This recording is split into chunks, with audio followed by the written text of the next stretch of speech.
(2014년부터 2018년까지) 부동산 및 기타 재산 압류 건수 관련 정보가 일부 훼손되었대요. 옳은 것을 골라보겠습니다. 2014년부터 2018년까지 부동산과 기타 재산의 압류 건수고 이렇게 5개년 자료가 주어져 있어요. 전체 값이 있기 때문에 우리는 소개가 주어진 표다 라고도 확인할 수 있습니다. 자, 보시면 선지 플레이를 통해서 우리가 먼저 봐야 되는 선지는 3번과 4번으로서 디귿이나 리을 중에 편한 것을 먼저 풀어보면 되겠죠. 더 짧은 선지가 더 빠르게 파악할 수 있어 더 구조 자체가 간단하므로 우리는 리를 먼저 볼게요. 2016년 부동산 압류 건수는 여기에 대해서 이야기하고 있는 거고 2014년 대비 2.5% 이상 증가했다라고 이야기했습니다. 자, 이렇게 보는 거예요. 지금 우리가 2.5%의 의미를 여러 가지로 새길 수가 있을 텐데 가장 간단한 방법은 뭐가 있겠죠? 10%라는 10분의 1을 한 다음에 다시 한번 4분의 1을 해주면 2.5%가 되죠. 자, 우리가 122라는 유효 숫자를 잡아서 10%는 한 자리 떼고 12.2예요. 그쵸? 그리고 12.2는 12 정도로 처리해도 됩니다. 4분의 1을 하면 3이라고 이야기할 수 있고 이것이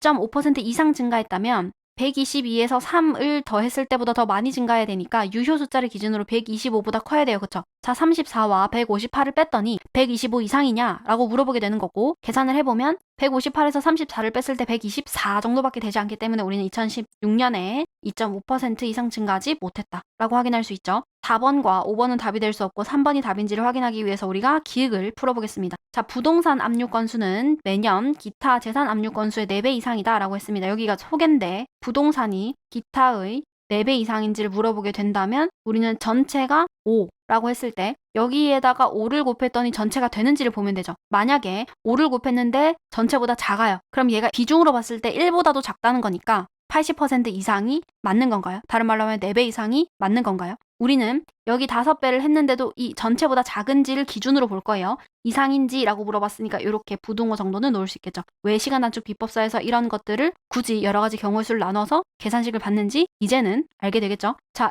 여기에 5를 곱해보면 당연히 128 되지 않고 5를 곱해보면 146 되지 않죠. 34에 5를 곱해보면 170이 되기 때문에 바로 예외를 찾을 수 있고 우리는 4배 이상이 되지 않는다라고 하면서 답을 바로 3번으로 찾을 수 있게 돼요. 이렇게 답을 찾았지만 니은과 디귿 선지 보고 가겠습니다. 자, 전체 압류 건수가 가장 많은 해 보시면 전체는 가장 많은 해 어디 있어요? 여기 있죠. 부동산 압류 건수도 가장 많다라고 해서 요만큼이 가장 큰지를 찾고 있는데 단순 빼기를 해주면 되죠. 단순 빼기를 해주면 130 정도다 라고 할 수 있는데 130 정도가 되는지를 보면 여기서 151은 30을 빼면 120대가 될 것이고 여기서 빼도 120대 여기서 빼도 거의 120에 가까운 110대 여기서 빼면은 120대가 되기 때문에 130대가 나오는 거의 130이라고 할 수 있는 2007년이 부동산 압류 건수가 가장 많다라고 확인하고 넘어갈 수가 있게 되죠. 디귿 보겠습니다. 2019년에 부동산 압류 건수가 전년 대비 30% 감소하고 그러니까 2018년의 값에 대비해서 30%가 감소하게 되고 기타 재산 압류 건수는 전년과 동일할 때 전체 압류 건수의 감소율이 25% 미만인가를 물어보고 있어요.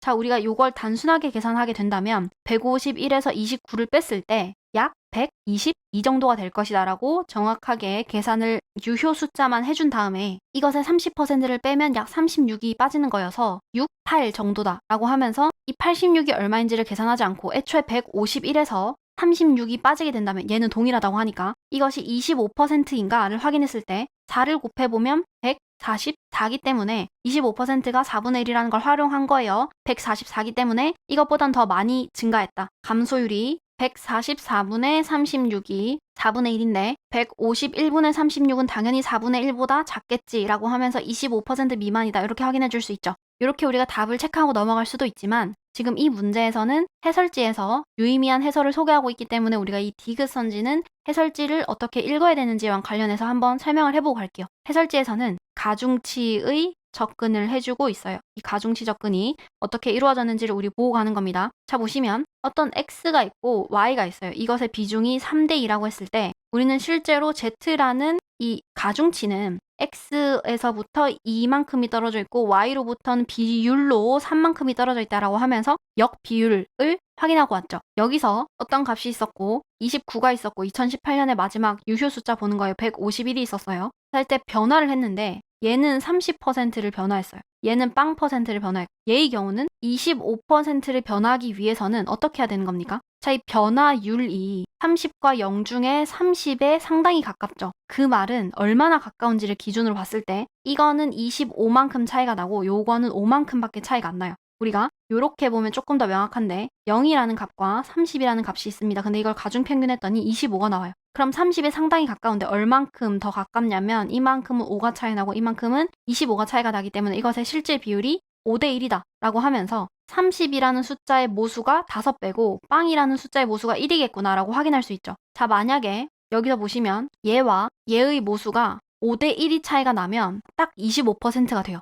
그럼 25%보다 작기 위해서는 이것이 30으로부터 덜 가깝다는 거고 30으로부터 덜 가깝다는 건 얘가 5대 1보다는 약간 작다는 말이죠. 그걸 확인하기 위해서 이게 5대 1일 때 여기는 6이라고 할 수 있어요. 그쵸? 그러니까 여기에 6을 곱해서 151과 비교를 했더니 어떤지를 가지고 이야기를 할 수도 있다고요. 만약에 여기서 6을 곱했는데 이거보다 더 큽니다. 그럼 얘가 1일 때 얘가 모수니까 6보다 더 크다는 건 이 값이 지금 5보다 크다는 거죠. 그러니까 이 5보다 크다는 건 25% 미만이 아니라는 것을 의미해요. 자, 여기서 6을 곱했더니 오히려 부호 자체가 뒤집혀야지만이 디귿선지가 오른선지가 됩니다. 여기에 6을 곱해보면 어떻게 돼요? 180에 가깝기 때문에 우리는 25% 미만이 옳다라고 판단할 수 있는 거죠. 지금 당장은 이런 해석이 좀 어렵게 느껴질 수 있겠지만 이런 해석을 통해서 가중치를 적용할 수도 있다라는 측면에서는 우리가 충분히 확인하고 넘어갈 필요가 있기 때문에 한번 설명을 해봤어요. 자세한 내용 자체를 다시 한번 꼼꼼하게 확인하고 싶다면 풍부하게 서술된 우리